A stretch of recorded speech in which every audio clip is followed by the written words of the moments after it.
Good afternoon, folks. Welcome to the channel.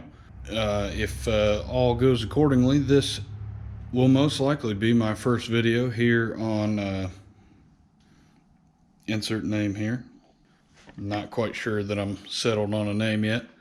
Anywho, I've decided to start an outdoorsy-like channel because I seem to spend a lot of time and money out there. So, here we are.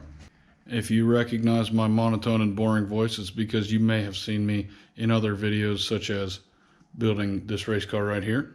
But that's besides the point. What we're going to be doing today is painting this here rifle. It is a Rock Island Armory TM22. It is a 22 long rifle, semi-automatic, comes with a 10-round magazine, and I have a Bushnell, I forget the name of the scope, but it's right here, so there you go. This is a relatively inexpensive rifle, and to be completely honest, the only reason I bought it is this right here. That, ladies and gentlemen, is a threaded bull barrel, which is pretty freaking sweet on a $300 22. Since this is my first video, I'm sure none of you know, but in the future we will be looking at the 1022 that I built, and I built it using mostly parts from Kidd. If you know nothing about Kidd, they make fantastic 22 parts, barrels, receivers, bolts, all kinds of stuff. Top-notch quality, super accurate.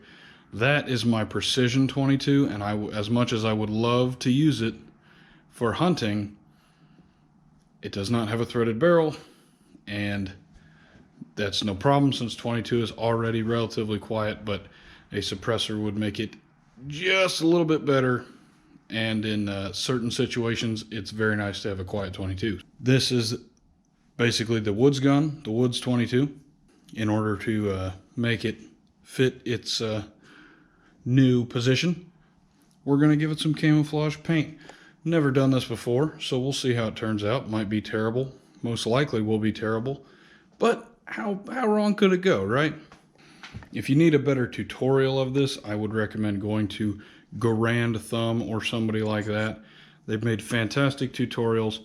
It's very simple, very straightforward, and kind of hard to mess up. So if you're thinking about doing it, just send it. What could go wrong, right?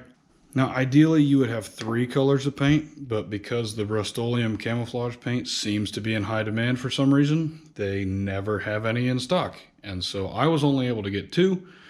I'm planning on using black as my 3rd color, so that'll work out just fine since the rifle is already black.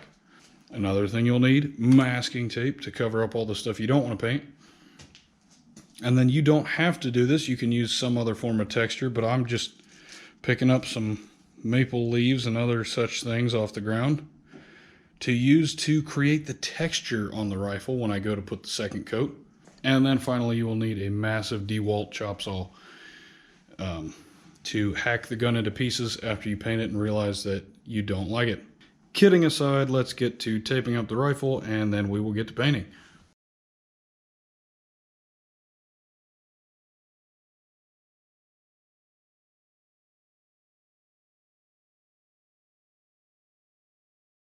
Alright, so I taped all the obvious places, the front of the scope, the back of the scope, the bolt. That might not be super obvious, but you do probably want to paint the bolt, especially on something like this where you've got that whole block going back and forth. You really don't want any friction added to that. The end of the barrel, tape that up. You don't want any paint going down the barrel, obviously. The trigger, I taped that up. You don't necessarily need to keep paint off the trigger itself, but I would like to keep paint from going up in the trigger slots into the bolt and all that good stuff in there. Some stuff you might not think of, your zoom and then your parallax adjustment on your scope. You probably want to be able to read that, so that's something that you don't necessarily want to paint over. And then on this side, I taped over all the stampings, the name and the serial number, all that kind of stuff. Just don't really want to get paint on it. Might as well leave it clear. Some people would take the mag out and tape over the mag well. I'm going to leave a mag in so that I get paint on the mag so it blends in a little bit better. And then that, in my mind, takes care of taping that up. It's not like I'm going to paint vertical up into the gun like that. I'm just going to paint horizontal, so shouldn't be an issue. You can also tape over the safety markings so you know which one's safe, which one's fire, but I'm going to leave it like that. I don't probably think paint is going to go down in there, and either way, as long as I know which one is fire, that's really all that matters. I got everything taped up. Let's put it on the paper and do it. All right, we got the gun on the paper. As you can see, there's quite a lot of JEGS magazines. You can tell where I spend a lot of my internet shopping hours. Let's get to painting.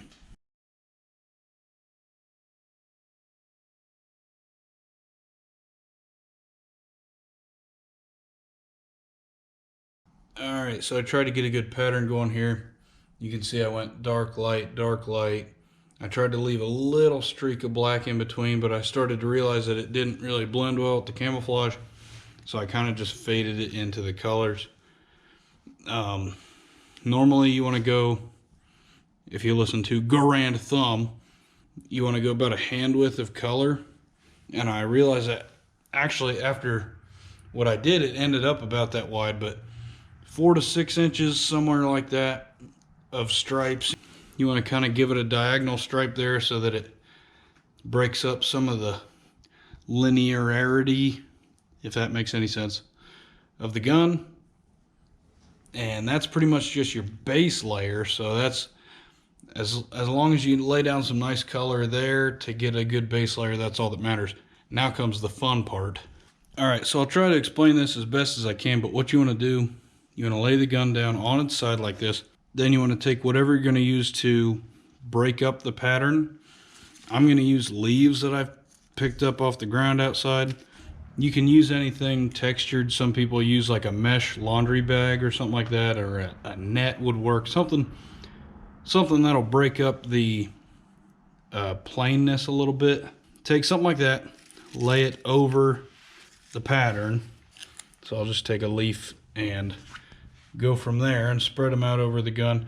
Then what you're going to do is go back over it, but whatever base layer color that you used, you want to use the opposite for this second, the breakup layer.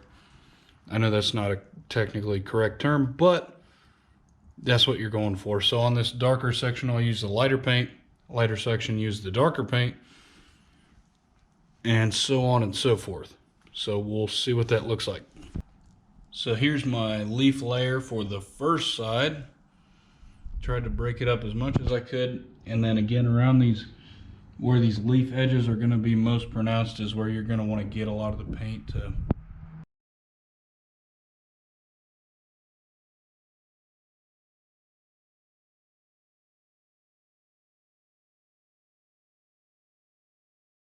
Alright, so as you can see from the video there, I ended up having to kind of call an audible.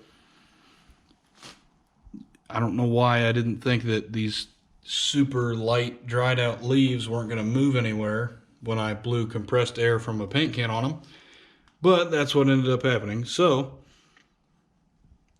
I ended up just putting a rubber glove on and holding the leaves in place, doing one at a time, and you can see it actually turned out okay. It kind of looks funny in the camera because the paint is still a little wet, so the gloss is still reflecting some of the light, but that light reflectiveness will go away as it dries out. So it ended up looking all right, even though I had to change up the plan there at the end. This Magpul bipod there, it ended up looking pretty good too. So I'm going to let this dry out here overnight and see what it looks like in the morning, but I'm sure it's going to turn out okay. It'll probably look a little weird around some of these tape marks with the trigger and the bolt and everything like that, but it'll be all right. Honestly, leaving some of the rough edges on the tape marks keeps it from looking too uniform, so that'll break it up a little bit too. So again, if you're going to do something like this, I recommend finding at least 3 colors instead of the 2 like I had. Here in Ohio, especially after the fall, in the winter, and then even during the summer, it does look a little unicolor. It gets pretty gray. So I think this will blend in pretty well with the forest here. Pretty much every time of the year, except the fall, which in the fall there's so much color going on that anything will be broken up as long as there's a little bit of diversity in it. So thanks for watching my learning process here. I think it ended up turning out all right, so I'm not too disappointed with it. Again, this is just the first video here. We're gonna get a little more in depth. We'll do a little bit with the Precision 22. I've got a AR-15 bull barrel suppressed build going on, so as soon as I get a lot of those parts back from the gunsmith and the gun store, that'll become part of the channel, and we'll go from there. Basically just made this channel to cover all the stuff that I do outside of the garage usually. So thanks for watching this here inaugural video that we got here. So again, thanks for watching, and hope to see you in the future.